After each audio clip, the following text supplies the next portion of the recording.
Thank you for the nice, but really quite boring introduction. um, you know, it's like people introduce you, who in the world are they talking about? Um, you don't feel any relationship to that. Anyway, the part that I did feel a relationship with is when you said that the Dharma Drum Mountain nuns are here, and they are indeed here in the audience. So we have a double audience. Yeah, we have the Brits and the Chinese. And yeah, so somebody here is translating as into Chinese as I speak. Yeah, and the questions will come from those of you in London and the people here as well. Okay, so Venerable Droma was right. You asked me to talk about Buddhism, one teaching, one teacher, many traditions. So that's the subject of this week. Next week, we'll talk about bodhicitta in the different Buddhist traditions, which I find really fascinating. And we'll be delving into that in our discussion here with the Dharma Drum nuns as well. So to start out, I was Buddhism, one teacher, many traditions. There's so many things I could talk about.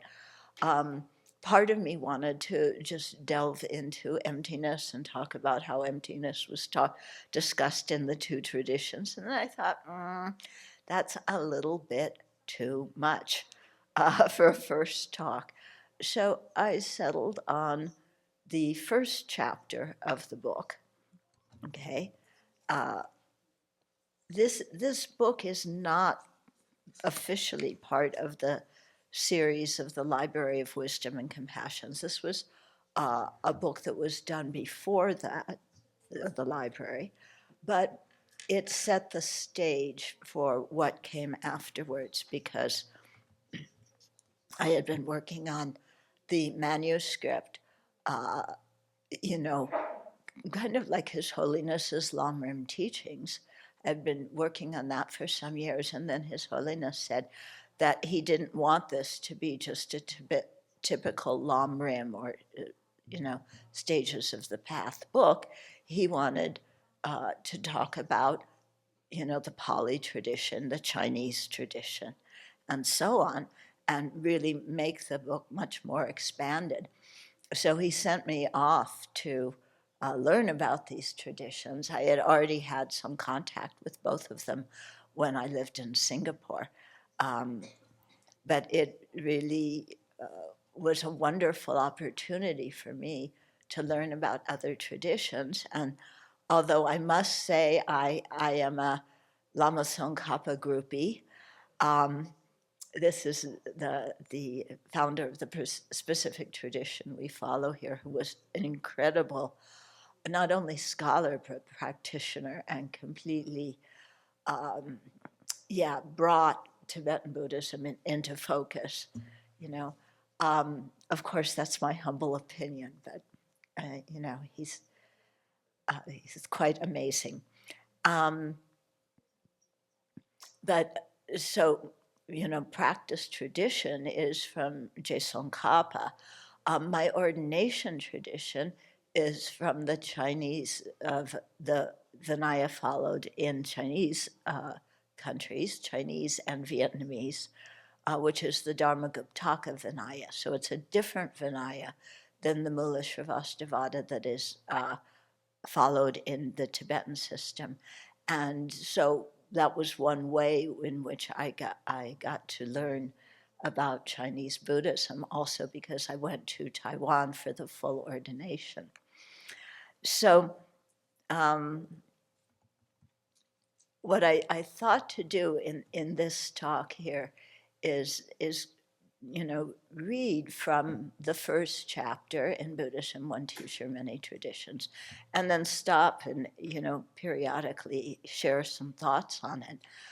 Because this chapter talks about a little bit about the history of the different traditions, and then it also talks about the canons and what texts were included in which canons, and that makes a big difference in how, what teachings were emphasized in a particular country or a particular tradition. And I think that somehow this historical, cultural, social background is quite interesting. And I think it's important for us as Westerners in the Tibetan tradition to learn, because we live in the West where there's all these different Buddhist traditions and where there's different cultural values than in Tibet. And so we want to take the teachings that our Tibetan lamas so kindly and compassionately share with us and practice those and keep those teachings completely, purely as we share them with other people. But, the way that the teachings are practiced in a different culture is going to change, just as it's changed when it went to China, when it went to Tibet, and so on.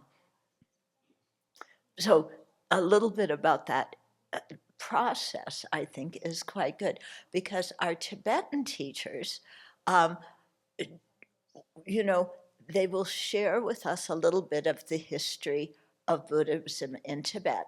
Although the Tibetans were not the kind of historians that the Chinese were. Chinese kept historical records much, much more plentiful, more accurate.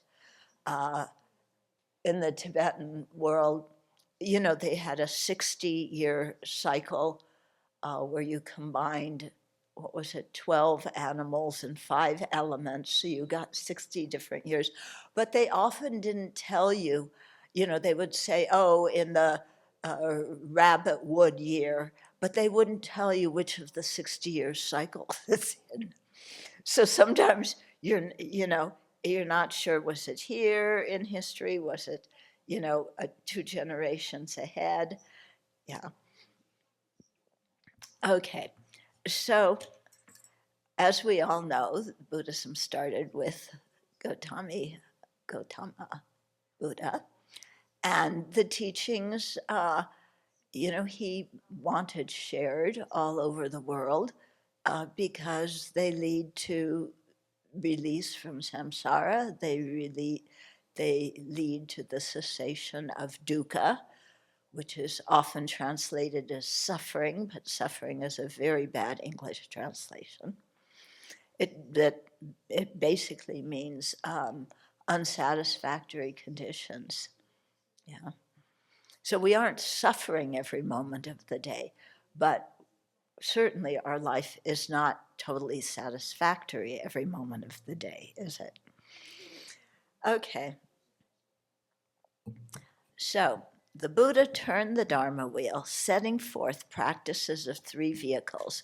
The hero vehicle, or called the Shravaka vehicle,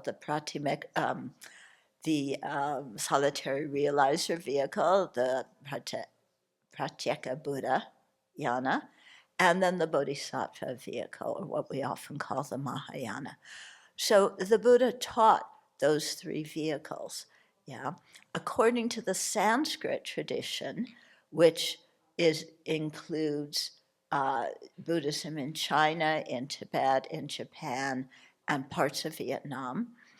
Yeah, the 3 vehicles are differentiated in terms of their motivation to attain a specific goal. In other words, whether you're aiming for arhatship or whether you're aiming for Buddhahood. There's a difference in those motivations. They differ in terms of their principal meditation object. The Shravaka vehicle, meditating primarily on the 4 truths and the 16 aspects. The Pratyeka Buddha vehicle, meditating more specifically about the 12 links of dependent origination. And the Mahayana really emphasizing the compassion and bodhicitta. Yeah, as well as the Madhyamaka teachings. So teaching and practitioners of all 3 vehicles existed in both the Pali and the Sanskrit traditions. Okay, so you have three vehicles. Then you have what we're dividing into two traditions, the Pali tradition, which is mostly practiced in South Asia and Southeast Asia. It's often called Theravada, but the name Theravada came much later, okay? So we usually, His Holiness decided to call it the Pali tradition and the Sanskrit tradition, okay? And actually what's interesting is all three vehicles are discussed in both traditions. So as you will hear next Monday, the Pali tradition, which usually refers to Theravada practitioners, also includes a bodhisattva vehicle, yeah, which even some of the Pali practitioners don't know about. But Bhikkhu Bodhi was the one who turned me on to that. I found it quite interesting. Okay, so yeah, so although we talk about the three vehicles, it isn't always a nice clear cut that the Pali tradition people always just aim for arhatship, and the Mahayana, the people in the Sanskrit tradition are all Mahayanas. It really depends a lot on the tradition, a lot on the individual person. Yeah. So the Buddha's teachings spread widely in India in the centuries after the Buddha lived, and were brought to Sri Lanka from India by King Ashoka's son and daughter in the 3rd century BCE. And these early suttas were transmitted orally by the Banakas, okay? Banakas is the Pali word for monastics whose job it was to memorize the sutras and then recite them and pass them on. When we meet our Pali brothers from Sri Lanka, we always address them as Bante. Bante comes from this name of Banaka. Yeah, that's where it came from, those who memorized the suttas and then passed them on. And they were written down in the Sri Lanka sources, say that they were written down about the 1st century BCE to form what is now the Pali Canon. Over the centuries, beginning in India and later augmented by Sinhala or monks, those from Sri Lanka. So they were augmented by the Sinhala monks in the old Sinhala language. Okay, so when they first went to Sri Lanka, they were discussed not in Pali, but in the Sinhala language, yeah. And a body of commentaries on the scriptures built up. In the 5th century AD, so this is quite a bit later, okay, the great translator and commentator Buddhaghosa compiled the ancient commentaries and translated them into Pali. Yeah, so that's how the Pali Canon came from. Yeah, there's a long discussion. Did the Buddha speak Pali? Did he speak Sanskrit? Actually, he didn't speak either of them. Scholars seem to indicate that he spoke what's called Prakrit, which was a common language, colloquial language in India. Pali and Sanskrit became more the language of the intelligentsia when the scriptures were written down in a more quote quote official way. Whereas when the Buddha went around and taught, he just talked like everybody else. He didn't talk in high complicated words and phrases. He just talked to the people because in their language so that they could understand. Yeah. He later said to his followers as they went to teach in other countries, translate the teachings into the language of those different countries. Yeah, because it's so important that people understand the teachings. Yeah. Now, to go a little bit off on a tangent, we notice our Pali brothers and sisters, they teach in English, the ones in the West, but they chant mostly in Pali, yeah, which some people know and some people don't know.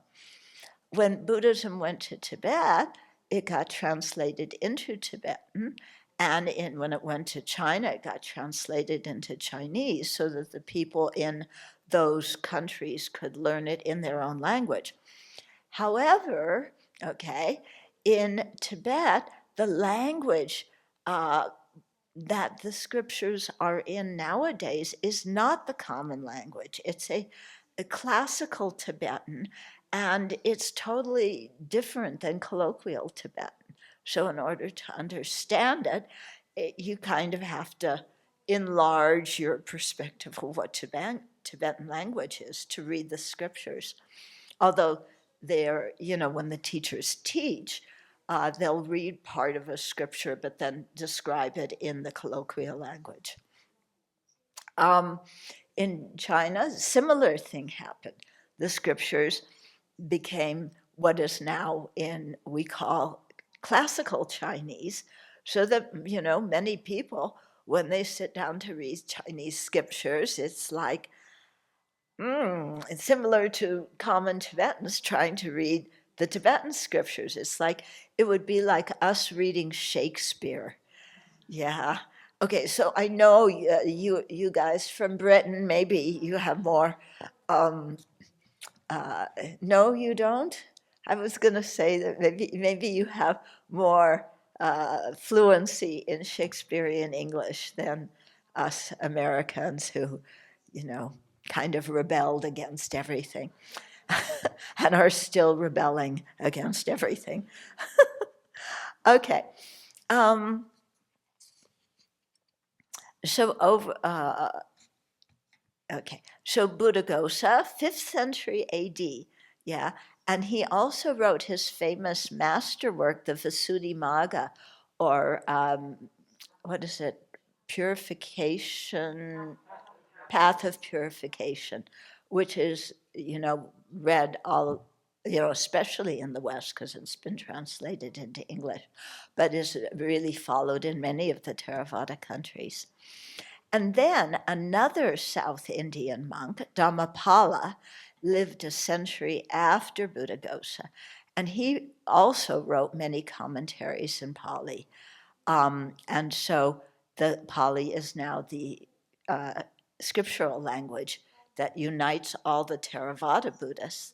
However, what I found interesting is I was in Bodh Gaya one year when one group was sponsoring the different traditions in reading their commentaries, but the area under the Bodhi tree for Sri Lankans was one area, for Laotians, a different area, Cambodians, a different one, Vietnamese over here, Thai over here, because even though they all referred to the Pali scriptures, their method of chanting was different.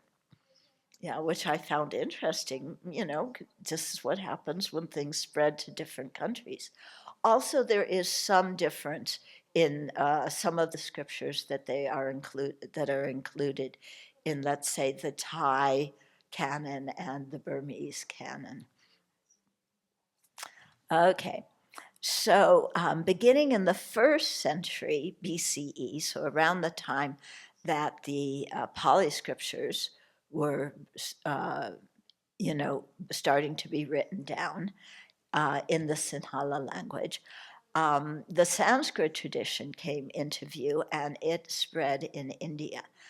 So His Holiness says, that the Buddha taught the Sanskrit tradition at the same time, during his life as Shakyamuni Buddha, but he taught it to a smaller group of people. Yeah, that the Pali tradition teachings, especially talking about the 37 harmonies to awakening, Uh, these are common to all the traditions. They were taught publicly, but the Prajnaparamita Sutras, for example, they were taught in a more restricted way to the bodhisattvas and to certain devas. So we have at the beginning of the Heart Sutra, you know, it's set at Rajgir, and who's the audience? It's, all these bodhisattvas and all the monastics. So the audience is a little bit different, yeah? And the teaching was also a bit different, but not contradictory, okay? Different does not mean contradictory, yeah? Because the Sanskrit tradition teachings, yeah, the Mahayana vehicle teachings are based on the fundamental vehicle teachings. In other words, the teachings of the Shravakas and Pratyeka Buddhas. Okay, so you have the basis. That's why His Holiness uses the term fundamental vehicle. He does not use the term Hinayana. Yeah, for a good reason, because the term Hinayana, it can be interpreted as a derogatory term, and His Holiness has very high regard for the Theravada teachings, for the Pali teachings, and what is taught in China and in Tibet uh, rests on these very fundamental teachings that the Buddha taught, the Four Truths, yeah, the 37 harmonies with awakening, the four, which include the four mindfulnesses, four foundations of mindfulness, and so on. So these are all things in common, yeah. Okay, however, or in addition, philosophical traditions in India, okay, the Vaibhasika, Satantrika, Yogacarya, which is also called Chittamadra, and the Madhyamaka, those philosophical systems evolved as scholars developed divergent views on points not explained explicitly in the sutras. Okay, so although many of the tenets of the Pali tradition are shared with one another of the four tenet systems, the Pali tradition cannot be equated with either the Vaibhasika system or the Satantrika system or any of the others. Okay, so we have to keep this very different. Sometimes people like to take one thing and say, this is, oh, all the people in the Theravada traditions, they're actually Vaibhasikas, and we refute the Vaibhasikas, or they're all Satantrikas and we refute them. It's not that simple, okay? When you read certain scriptures in the Pali tradition, to me, they sound like Nagarjuna talking. And it's things that the Buddha said, yeah. I'm not very good at pronouncing the titles of the Pali texts. This one is Idi something. I'm sorry, I can't remember. It'll come up here. Okay, so several monastic universities arose on Nalanda, Odantapuri, Vikramasila, and there Buddhists from various traditions and philosophical schools studied and practiced together. So what we're doing here, having Chinese and Tibetan practitioners meet, this actually goes back to these very famous monasteries in India where they met and they practiced together and they debated, because the Buddha taught diverse things for diverse groups of people. And the process of debate wasn't just to say, oh, I'm right and you're wrong. That's not, that's very worldly. But the process of debate is a pedagogical tool that helps people clarify their own views and helps us test out whether what we think makes sense. Yeah. And personally speaking, although I cannot debate in Tibetan, I find this process of debate with syllogisms very, very helpful, because it is so easy for my mind to just believe what I want to believe because it makes me feel good. But what I believe that makes me feel good may not have anything to do with reality. Yeah. And what we are seeking is reality. You know, if we wanted feel good spirituality, I don't think we would be Buddhist. We would all be following some new age something or another, okay? Or we would be doing just plain old mindfulness without the Buddhist perspective on mindfulness. Yeah. If what attracted us to follow Buddhism was miracles, okay, and supernatural things, well, personally speaking, the Bible has those too.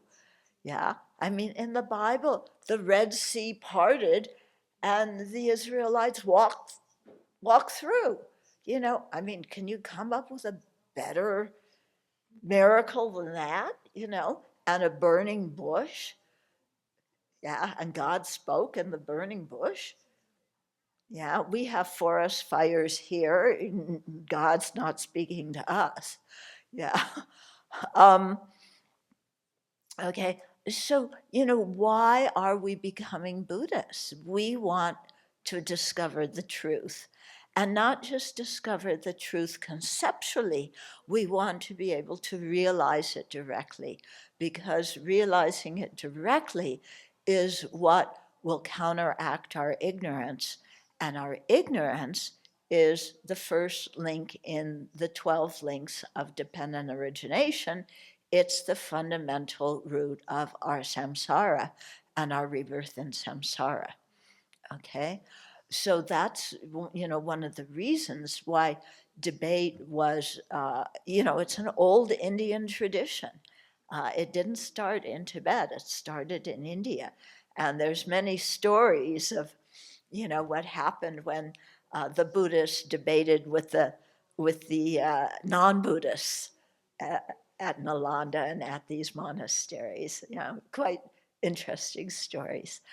Um, yeah, when I went to Taiwan many years ago to interview some practitioners and scholars, because I wanted to learn more about Chinese Buddhism, the topic with one of the professors, who was also a practicing Buddhist, um, was about debate and how come in Chinese Buddhism there isn't debate so much, whereas the Tibetans, they scream and shout and jump up and down at each other. I don't know if all of you have seen them debate, but it's quite animated, which is a very, very good way, because who are the primary debaters?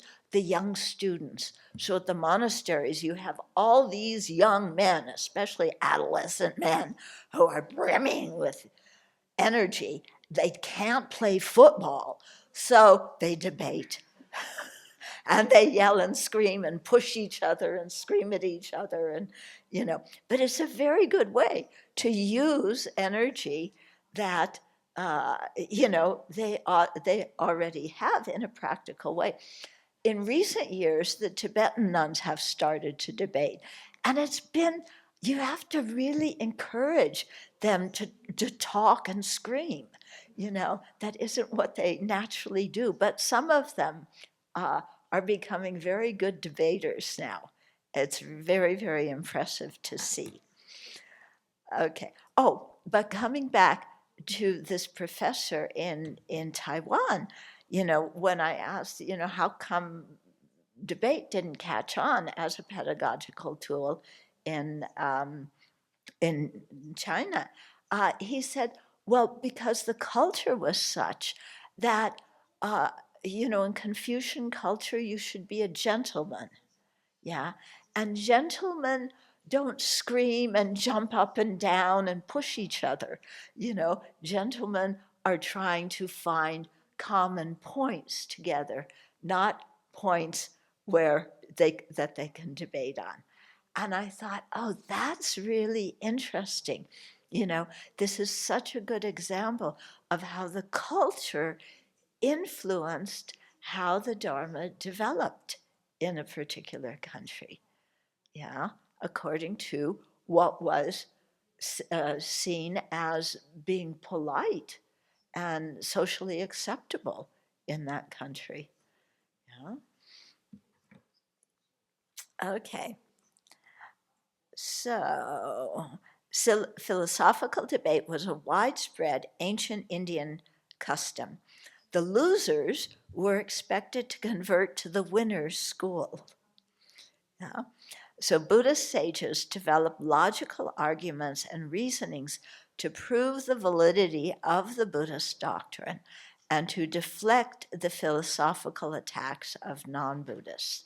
Because this was a real big thing in ancient India. The non-Buddhists had their philosophy and they were attacking the Buddhists and saying, hey, what are you guys, what's the Buddha teaching? Yeah, that's not what we believe. So, of course, not all Buddhist practitioners were interested in the debate approach. Many preferred to study the sutras or to practice meditation in hermitages. So those ways of living a monastic life also existed in India.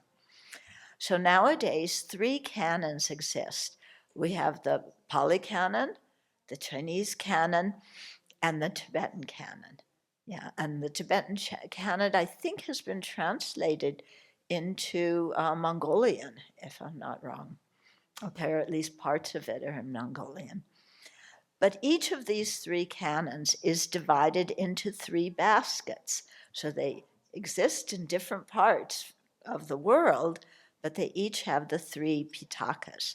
Okay, the baskets are the categories of teachings, which are correlated with the 3 higher trainings. So the Vinaya basket, which emphasizes monastic discipline, is in line with the first of the 3 higher trainings, the higher training in ethical conduct, or sila. The sutra basket emphasizes meditative concentration. So that's the second of the 3 higher trainings. And the Abhidharma basket is mainly concerned with wisdom, which is the third of the 3 higher trainings. So the Chinese canon was first published in 983, and several other renditions were published later. The standard edition used now is the Tasho Shinju Jai Soko, excuse me, my pronunciation, which was the Tasho, was published in Tokyo in 1934. It consists of 4 parts: Sutra, Vinaya, Shastras, or treatises, and miscellaneous texts originally written in Chinese. Okay, so you have those 4. The Chinese canon is very inclusive, sharing many texts with both the Pali and the Tibetan traditions. Okay, in particular, the agamas in the Chinese canon correspond to the first 4 Nikayas in the Pali canon. Yeah, so they correspond to the first 4 Nikayas, which Nikayas are the collection of sutras, collection of discourses that the Buddha gave. There was the long collection, the medium collection, the numerical collection, and then what was the 4th one? I forgot. Anyway, it'll come.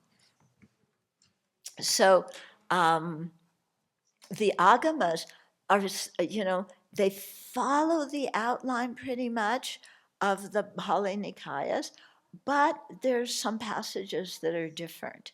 Yeah, and so Bhikkhu Bodhi and Bhikkhu Analayo are both doing research comparing the Pali and the Agama Sutras which I think is quite interesting.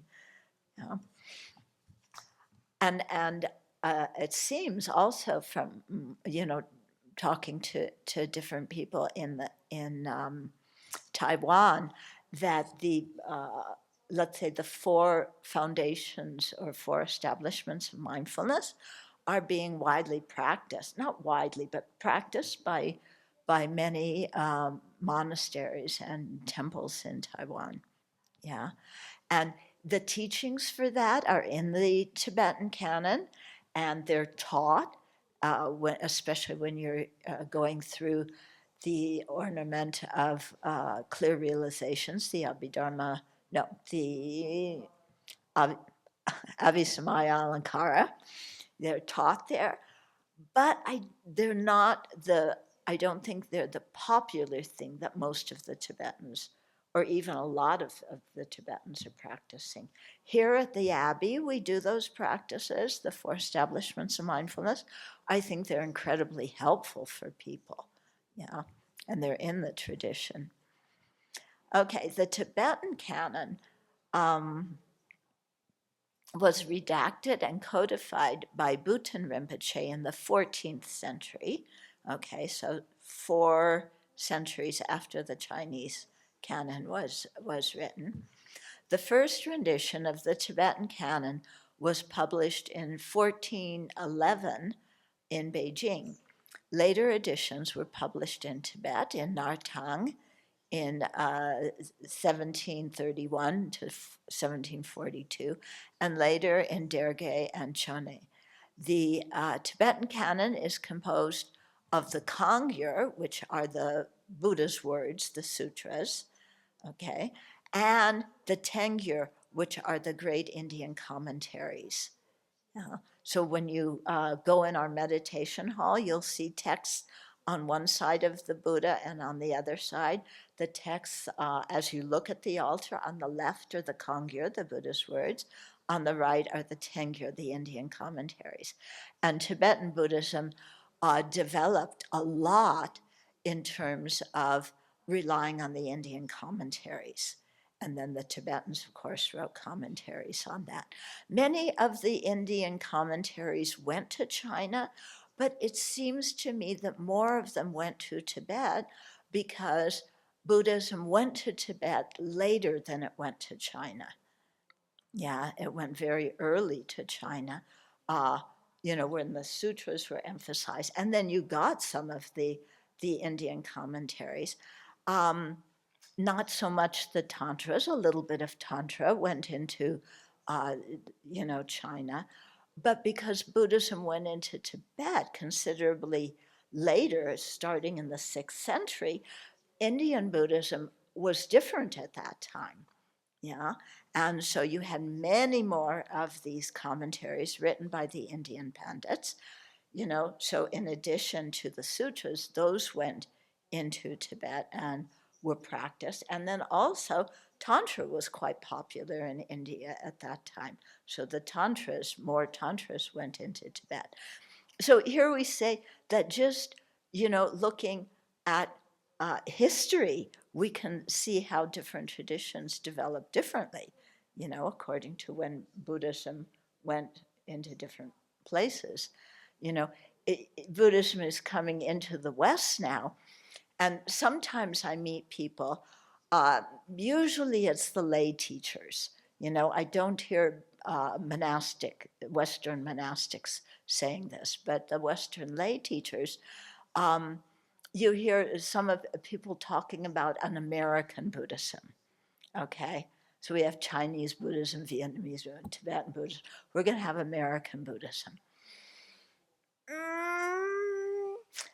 Personally speaking, yeah, I don't know. I don't know if it's such a good idea to take all these teachings that we've inherited from so many Asian countries and mix them together and make soup. Yeah, my teacher Lama Yeshe always cautioned us about cherry picking, And I like these teachings from this tradition and these teachings from this and these from this. And he said it's like making soup. You put, carrots and kale and all your different vegetables together for soup. But, what has been emphasized in each of our traditions so far is passing down the pure teachings, not making soup and not mixing them up so much with the culture. Now, naturally, the culture of the different places influences Buddhism, yeah? And, uh, you know, Chinese culture, you have such a beautiful way of chanting. It's amazing because it's developed there for centuries. And the Tibetans have also very wonderful ways of chanting that's developed in Tibet over the centuries. And Buddhism comes here, and, we're kind of like, well, okay, we're beginning to develop our own way of chanting, and it's still in progress. So lots of times we just recite things instead of chant them. But I think it really gives a lot more internal feeling, when you're able to chant. There's something in, as we know, in music and the melodies, and you're saying these profound things in chanting that really move your heart. However, if you don't understand the words because you're chanting in Pali or in Tibetan, are you really getting anything out of it? And I think this has become, something to talk about, and especially in the Tibetan centers, where we often do our pujas in Tibetan. Yeah, and how many people who are doing their pujas in Tibetan understand Tibetan language? And when you're chanting it in Tibetan, in the beautiful melodies, are you just having a good time chanting, or do you really know what the words mean, and what is uplifting your mind is, the ideas that the chants are expressing? Okay? So I think that, this is something to consider as Buddhism comes to the West. This isn't so much an issue in the Chinese temples in the West, because they mostly cater to Chinese expats who are living in the West, where everybody speaks Chinese. Yeah. And so, my experience, I lived in a Chinese temple in Missouri, of all places, and they spoke Chinese, but conveying Buddhism in English was quite difficult. Um, so I think Dharma Drum is starting to do some of that. I mean, a lot of your books are translated into English, your master's books, which is very, very good. Um, but most of the Chinese temples in the West, they just speak Chinese, chant Chinese, eat Chinese food. um, yeah. So so this thing about what language we work in, especially for Theravada system in the West and Tibetan system in the West, and also Japanese Buddhism in the West. That's something that I think over time we will develop as methods of chanting in our own languages. And we have to develop accurate translations as well. China was very fortunate. I mean, you had excellent translators. Kumarajiva was great. Shuangsan was great. And the thing when Buddhism went to China was you had Confucian terms, and then you had Taoist terms. And so at the beginning, the Chinese scriptures were translated using those terms. But those terms didn't exactly, they didn't give the same meaning that the Buddhist terms meant. So there was some misunderstanding coming. So then Kumarajiva was very good in terms of, putting it in Chinese terms that were more accurate for the Buddhist reader. And the same thing happened in Tibet, why they translated things into Tibetan language, trying to give more of a meaning. And so some of the terms are, they're Tibetan, they aren't exact Tibetan translations of the Chinese term. Like your name, Kunchok, okay? We often say, oh, it's the translation for Triratna, the three jewels. Actually, Kunchok, it's two syllables. One means rare and the other one means supreme. So those are qualities of the three jewels. The Tibetans use that term, they didn't say, how, like Norbu Sum, which would be three jewels in Tibetan. Yeah. So, but the Tibetan translations are said to be very, very accurate because the king very early on had the translators systematize all the terms, which was very, very good because then, there was some system. In sometimes the different Tibetan traditions, Nyingma, Kagyu, Gelu, Sakya, they would define those terms somewhat differently, but there was a commonality to the terms. In the West, all the translators have their own systems.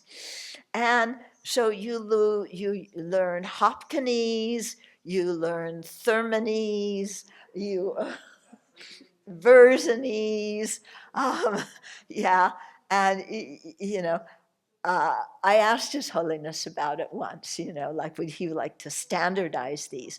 And his philosophy was no, that over time the terms that made the most sense would be the ones that would become the most common. That was his idea. Okay, but as Westerners learning Buddhism, we have to learn many English languages.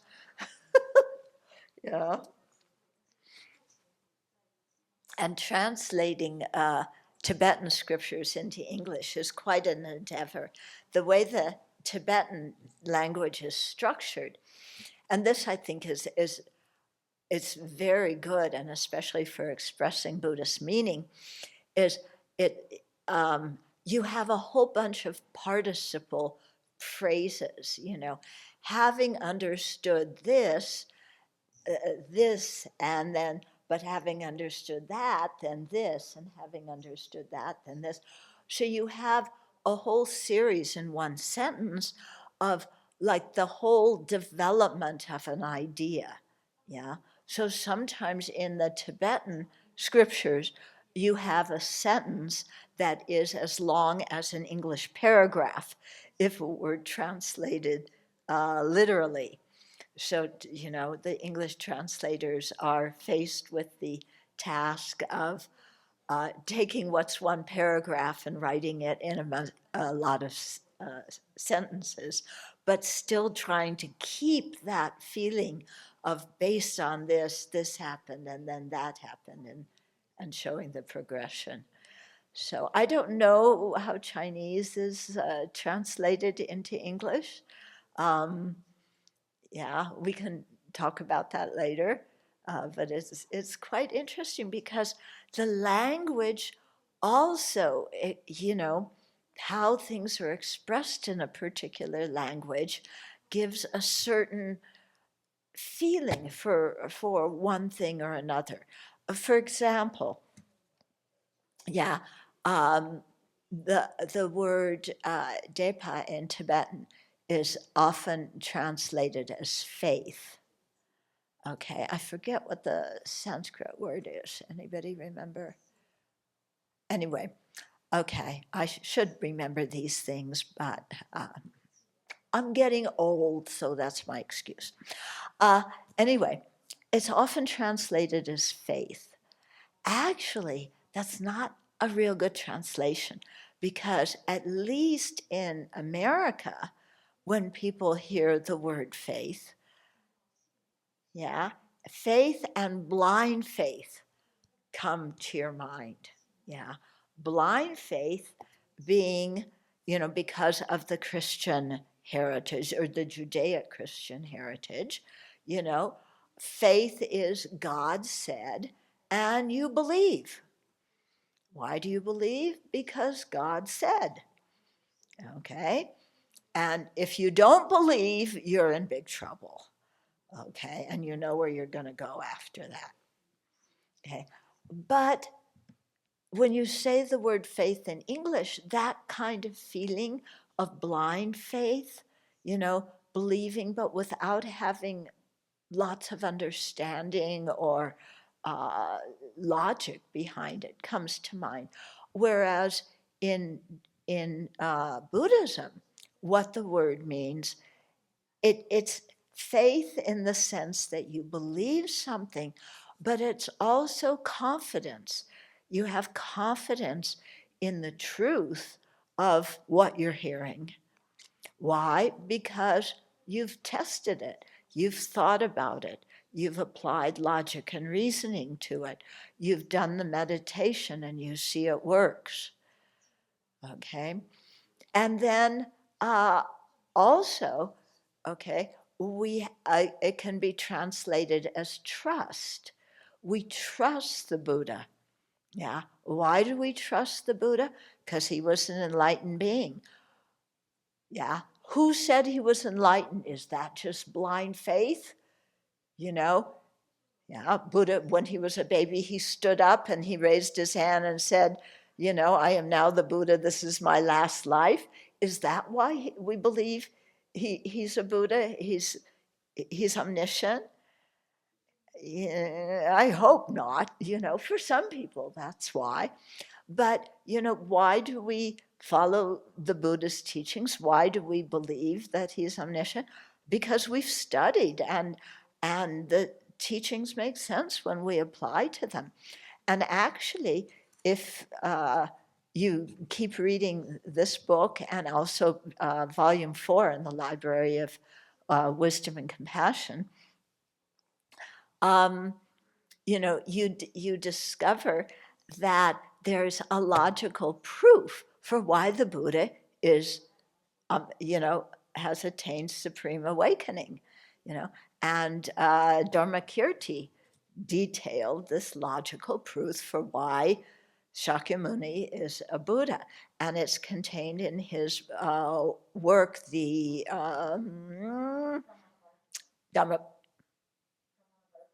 Pramnavartaka.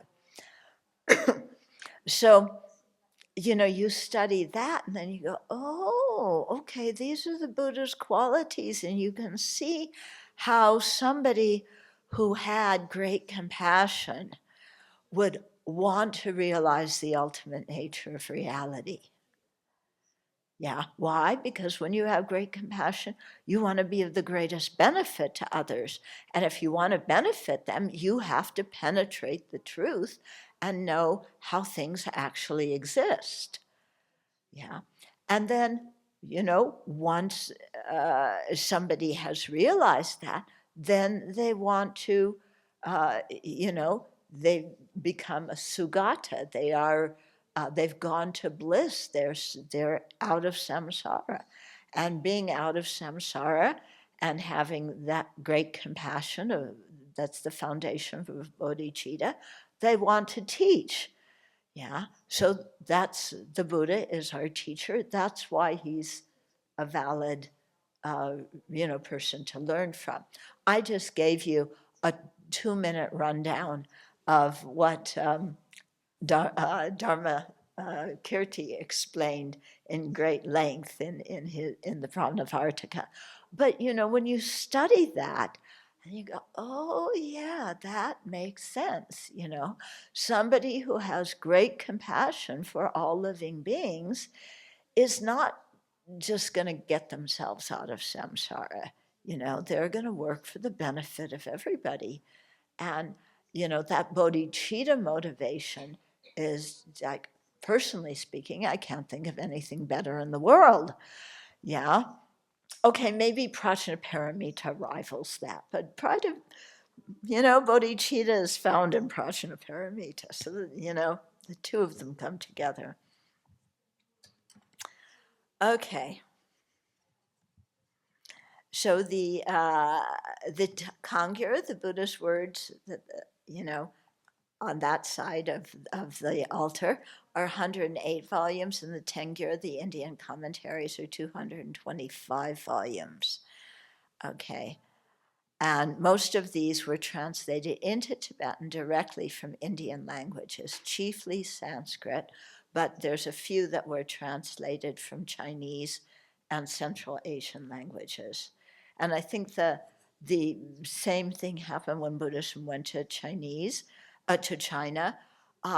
Although with the agamas, it would be very interesting to see what language they were translated from. Yeah. Was it a Central Asian language? Because it had gone from Pali to Central Asia into China. It would be quite interesting to trace that. I don't know, maybe all of you know. Yeah, we'll get into that. Okay, so then the next section in the book is about the Pali tradition, which I'll just go through a little bit, and then I want to explain a little bit more about the Chinese tradition, since that's the theme of our week-long sharing our traditions here at the Abbey. Okay, so Buddhism spread to Sri Lanka, China, and Southeast Asia many centuries before coming to Tibet. And His Holiness says, "Our elder brothers and sisters, I pay respect to you." And you'll see when he is at conferences with the Theravada teachers, or Theravada monks, he says, your canon was written down before the Sanskrit canon and so on. And so he really pays respect for that. So modern day Theravada was derived from the Sthaviravada, one of the 18 schools in ancient India. So as all the texts say, there were 18 schools in ancient India. But when you look at the list of the 18 and which schools are sub-schools of which sub-schools, they aren't the same. But never mind, everybody agrees that there were 18 sub-schools. Okay, so the name Theravada does not seem to have indicated a school in India prior to Buddhism having gone to Sri Lanka. So the Sinhala historical chronicle, the Dipavamsa, used the name Theravada in the 4th century to describe Buddhists on the island. Okay, and there were 3 Theravada subgroups, each with a monastery bearing its own name. And these are often names that you find, of the Theravada monasteries in the West. So one was Abhayagiri, okay, second Mahavira, and then Jetavana. So those were the 3 Theravada traditions in Sri Lanka. Okay, so the Abhayagiri Theravadas had a very close connection with India and brought in many Sanskrit elements. Yeah, so they had little bits of the different bodhisattvas and Buddhists and Buddhas that we follow in the Mahayana tradition. The place where I went to learn in Theravada in Thailand, that area had a number of Kuan Yin statues. And in fact, the Thai master, who was a staunch Theravada in the Ajahn Chah tradition, was building a temple on the land of his monastery dedicated to Kuan Yin. Okay, and he gave me some sheets of copper, because when they made the statue from bronze, you put copper in the mix, and copper is very easy to write on. So he gave me some sheets of copper to take to the Dalai Lama so His Holiness could write some verses or congratulatory messages on the copper that would then get used and melted in to make the bronze for the statue of Kuan Yin at this Theravada monastery. Okay, so this happened in Sri Lanka as well, because things were not so broken into different groups at that time. And people shared different scriptures and things like that much more. So the Jetavanans also had Sanskrit elements, but to a lesser degree, while the Mahavirans maintained the orthodox Theravada teachings. Okay, now here, history and a king are going to come to influence how Buddhism developed. In the 12th century, the king, the Sri Lankan king, abolished the Abhayagiri and Jetavada traditions, closed those two monasteries, and amalgamated those monks with the Mahavira, which has since remained prominent. So the different Mahayana elements or tantric elements that were in Sri Lanka, not to a great extent, but they were definitely there. The king kind of cut all that off and said, we're following, the Mahavira tradition, Orthodox Theravada. Yeah. What's interesting now is some of my Western Theravada friends, they've come to His Holiness's teachings, and some of them have taken the Bodhisattva vow. And even one Theravada monk I know has taken Tantric empowerment. So, we're seeing kind of some more mixing nowadays. Yeah. Okay, so Buddhism suffered greatly after the Sri Lankan capital fell to the Chola forces in 1017. The Bhikkhu and Bhikshuni orders, which had been established and were flourishing in Sri Lanka until that time, were destroyed. Although the Bhikkhu order was restored when the Sri Lankan kings invited monks from Burma to come to Sri Lanka and give the bhikshu ordination again. And so that's how the Theravada monastic lineage for the bhikshus continued. But I guess there were no bhikshunis in Burma, so no bhikshunis came to reestablish the bhikshuni lineage in Sri Lanka. However, nowadays, starting in 1997 and 98, especially in 98, Master Shun Yun from Fo-Kuan Shan gave a bhikshuni ordination in Bodhgaya, India, because the Chinese bhikshuni lineage was initially from Sri Lanka, and then it was really amazing to see it went from Sri Lanka to India, I think 4th century, 5th century, and then it went from the Chinese back to Sri Lanka in the 20th century. It was really something to witness. I was there at the time, and so now in certain Theravada countries, the Bhikshuni lineage is starting to appear again. It's still not a major thing that's happening, but it's appearing. Some of the monks, especially in, I think, Sri Lanka, are very amenable to that. In Thailand, there's a lot of resistance. In Burma, if you're a bhikshuni, you will get arrested. It's not a good situation for the nuns there. Okay, so in China and now Taiwan, the bhikshuni lineage has existed all these centuries, and so you people are the root of it now going back into the Western Theravada and now into the Western Tibetan traditions. So thank you.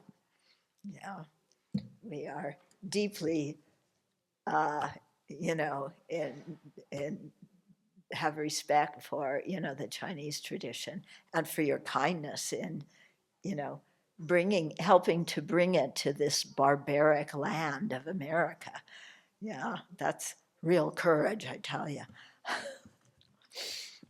Okay, so then I wanted to talk a little bit about Buddhism in China so that the people here and the people online will learn something about it. This is very, very brief. Excuse me for talking about your tradition, um, but I'll read from the book. No, I'll talk about the two, okay? So, Chinese Buddhism entered China in the first century CE via the Silk Road from Central Asian countries going into China, and also from the sea route. So passing down through the Straits of Malacca, coming around Singapore, you know, and then going up into China. Okay, by the second century, a Chinese Buddhist monastery existed, and translation of Buddhist text into Chinese was underway. Okay, so Chinese Buddhism contains a diversity of schools, and some views and practices are common to all the schools, although some schools have their own unique practices. And some schools are differentiated by the philosophical tenets. Others are differentiated by the main practice they do, and still others by the principal sutra that they follow. Okay, and so the Buddhism, you know how the scholars talk about it now, that there were 10 original schools. Yeah. Okay, so the first school, Chan. Yeah. So that's your tradition, part of your tradition. You'd also do Pure Land. Yeah, because in modern day China, the Pure Land and the Chan have come together. Okay, so Chan was brought into China by the Indian meditation master Bodhidharma in the early 6th century. He was the 28th Indian patriarch and then the first patriarch of this school. Was Bodhidharma. And so currently there's 2 branches of Chan. The Linzai, which when it went to Japan became Rinzai, and the Kadong, which when it went to Japan became the Soto lineage. Okay, so you know, some of the lineages use just the Watos or the koans, so puzzling statements that challenge practitioners to go beyond the scope of their conceptual mind, and then other practices, people practice primarily just sitting, you know, what you would call, I think, the silent illumination method. Yeah. Okay, so early Chan masters relied on the Lankavatara Sutra and the Prajnaparamita Sutras, and also the Diamond Sutra. So those are all sutras followed in the Tibetan tradition too, found in the Tibetan canon. And some later adopted the Tathagata Sutras, a collection of sutras talking about the Buddha essence or Buddha nature. And the Tibetans also have the Tathagata teachings in our tradition. So the Surangama Sutra is popular in Chinese Chan. I've learned that there's 2 Surangama Sutras. Yeah, at least in the Tibetan canon, I think there's 2. I have to do more research on this, but it's something that intrigues me. Yeah, but I know there's 1 at least in the Tibetan canon. Okay, and nowadays, most Korean Chan practitioners and some of the Chinese ones learn the Madhyamaka, the middle way philosophy. Okay, and then Dogo Shinji and Mio-san Insai were instrumental in bringing Zen, which is Japanese Chan, to Japan in the 13th century. So that was even much later that it went, yeah. Okay, so that's one Chinese school. Second one is the Pure Land. So this is based on three Pure Land sutras, the smaller and the larger Sukhavati, Vyuha sutras, and the Amitabha, Amitayur Dhyana Sutra. It's about Amitayas, okay? So it emphasizes chanting the name of Amitabha and making fervent prayers to reborn in Amitabha's Pure Land. Okay, because that Pure Land provides all the good circumstances for being able to practice the Dharma. But the Pure Land can also be viewed as the pure nature of our own minds. So it isn't just a place to be reborn to. The Pure Land tradition is also found in Tibetan Buddhism and practiced by some Tibetans that I know. We find the rebirth in Sukhavati mentioned in a lot of the dedication verses. It's in the King of Prayers from the Avatamsaka Sutra, which we also recite in Tibetan Buddhism. It's Jason Kappa wrote a prayer about being reborn in Sukhavati, yeah, and references the Amitabha practice. It's found in different places. And so some people practice that, but I think the emphasis has been in Tibetan on Madhyamaka and then on Tantra in terms of practice. What I find interesting is that some of the bodhisattva practices found in China and in Taiwan focus on, you would call them bodhisattvas, medicine Buddha, Kuan Yin, or Avalokiteshvara in Sanskrit, Chenrezig in Tibetan, Wensupusa, Manjushri, yeah, or Jamyang, that's the name of your center in London. Yeah, who else do we have? Medicine Buddha. Kshitigarbha we find also in the Tibetan tradition. We have 8 great bodhisattvas, which I think also in the Chinese tradition as well. So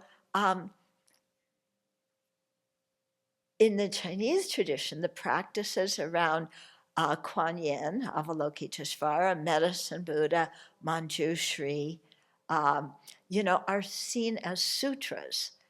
Yeah, in the Tibetan practice, those same figures are seen as Buddhas, and the practices are tantric practices. So it's an interesting thing, because Tantra, the higher Tantras were not really welcome very much in Chinese Buddhism. But, these practices are, called sutras in Chinese, tantras in Tibetan, yeah. And it would be interesting to go deeply into how they're practiced in each of the traditions to see how they developed in those traditions. But when you look at the Amitabha Sutra, one of them describes what Amitabha's Pure Land, Sukhavati, looks like. Yeah. What do we do in Tibetan Buddhism and the Tantras? We visualize the Pure Land, the environment of those particular Buddhas. So it's quite similar there. Yeah. It's not just the Buddha or Bodhisattva, it's the environment, yeah, that you visualize, that you imagine yourself being in. And so in the Chinese, a way of practicing Amitabha, it's not just reciting Amitabha's name, yeah. In Tibetan, it's not just reciting Om Amitabha, Om Amitabha, Om Amitabha. It's not just reciting the mantra or the name, but it involves visualizing that you are in the Pure Land. Yeah. And so, that kind of takes it a step further. Amitabha isn't just out there, you're praying to get there, and Amitabha, please get me at the time I die. But, right now I'm imagining myself in Amitabha's Pure Land. And the description is right there in the sutra, in the Chinese canon, of what it looks like. And, it, it sounds pretty good, huh? But it's not just reciting the name or reciting the mantra that gets you born there. There's a whole other practice that you have to do too, which Master Shenyan was very good at emphasizing, in that dialogue with His Holiness. Okay, the third Chinese tradition is Tentai. Okay, and this tradition established a gradual progression of practice from the easier to the most profound. And the ultimate teachings were found in the Saddharma Pundarika Sutra, or Lotus Sutra, again, Chinese canon, Tibetan canon. The Mahaparinirvana Sutra, both canons, Nagarjuna's Mahaprajnaparamita Upadesha.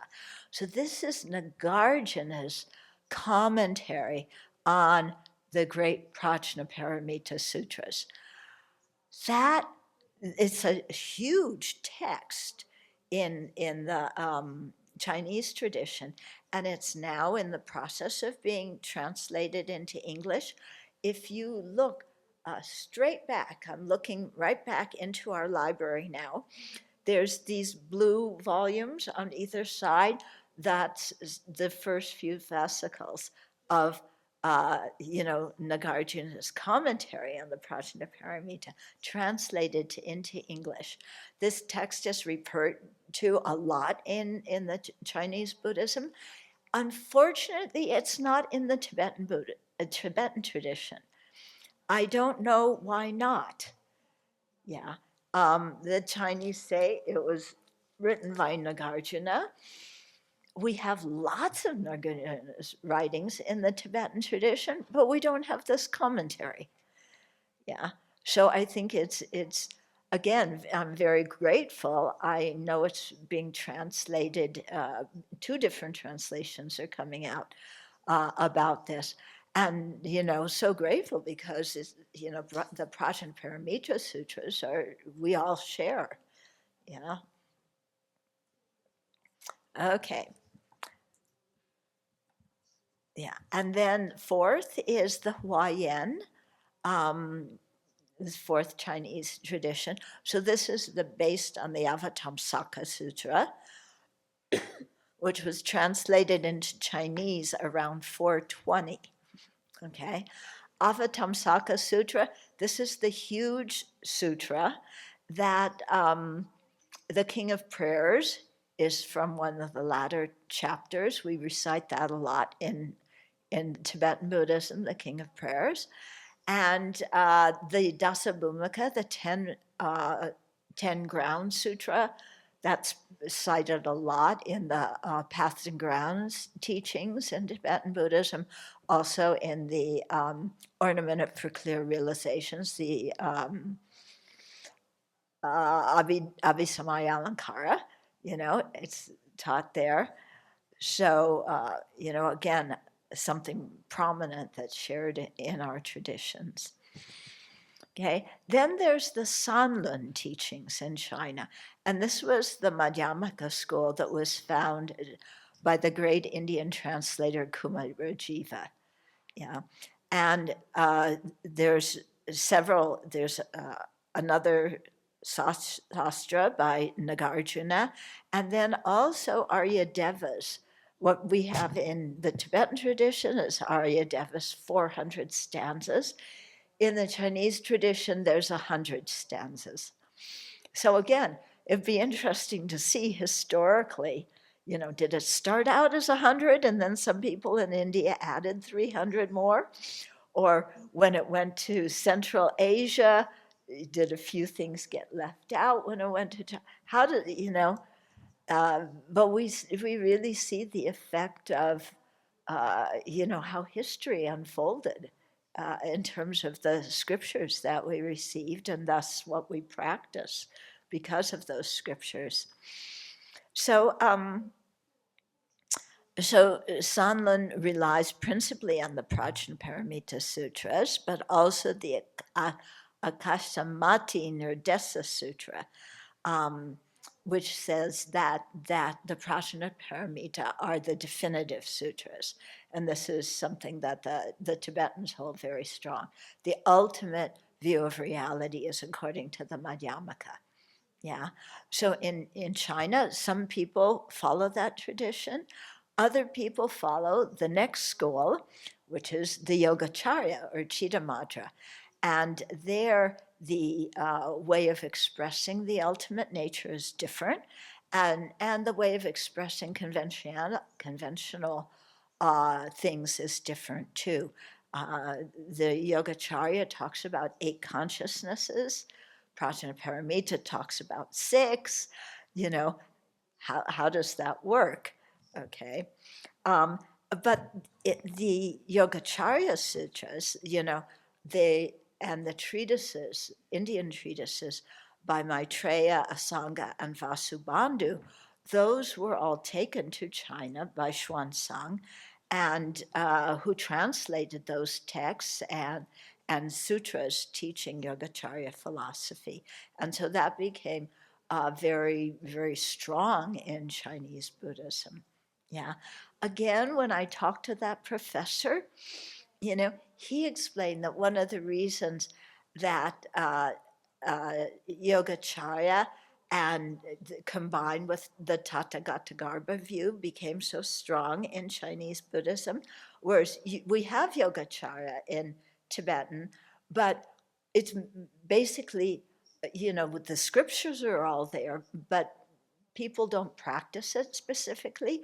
But there's some Yogacarya ideas that are, I think, together with the Madhyamaka tradition, mostly practiced in Tibetan Buddhism.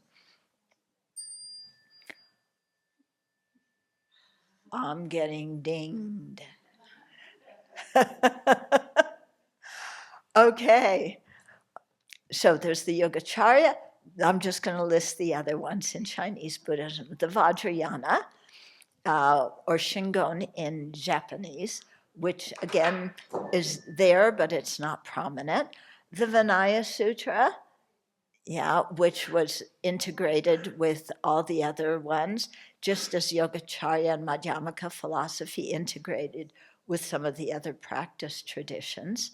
The Vinaya is certainly found in all 3 traditions, the Theravada and Tibetan. It's 3 canons, I should say, not traditions.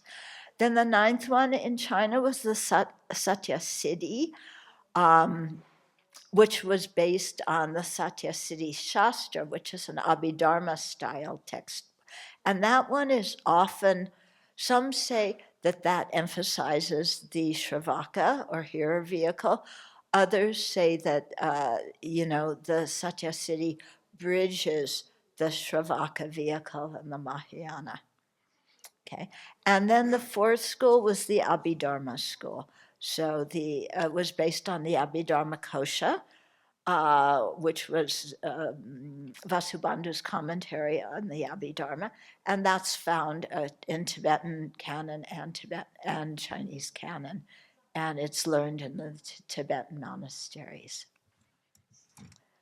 Okay, so we did maybe 5 pages in the book, but I'm hoping that it gives you some kind of idea about, that Buddhism didn't come to us pre-packaged, that it's an evolving tradition that has been influenced by geography, by transportation, by climate, by the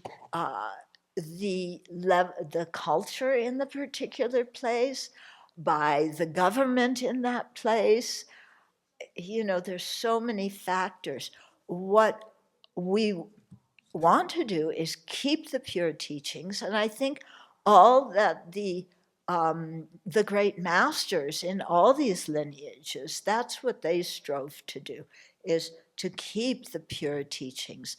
The cultural stuff manifests in the color of our robes and the style of our robes and how we chant and what kind of musical instruments are used in our chanting and these kinds of things. But that cultural adaptation, that's not changing the teachings, which I think we all have great reverence and respect for and want to learn uh, as they are and pass down as they are. Yeah. So the whole idea of American Buddhism, yeah, okay, maybe you can play guitar instead of, the bell and the wooden fish or the damaru. Yeah, but changing Buddhist philosophy to adapt to what Americans like, then we'll wind up with Mickey Mouse philosophy, I think. Yeah. And then we'll all be chanting Mickey. Mouse. Yeah, you remember? Yeah. Oh, some of you know that. Yeah. Yeah. I see some of the people in London smiling. You had Mickey Mouse too. Mickey Mouse went across the globe. Yeah. That's what the Buddhist teaching should do, is go across the globe like that. Okay, so unfortunately, we don't have any time for questions. I just got dinged, yeah, and went over a little bit overboard.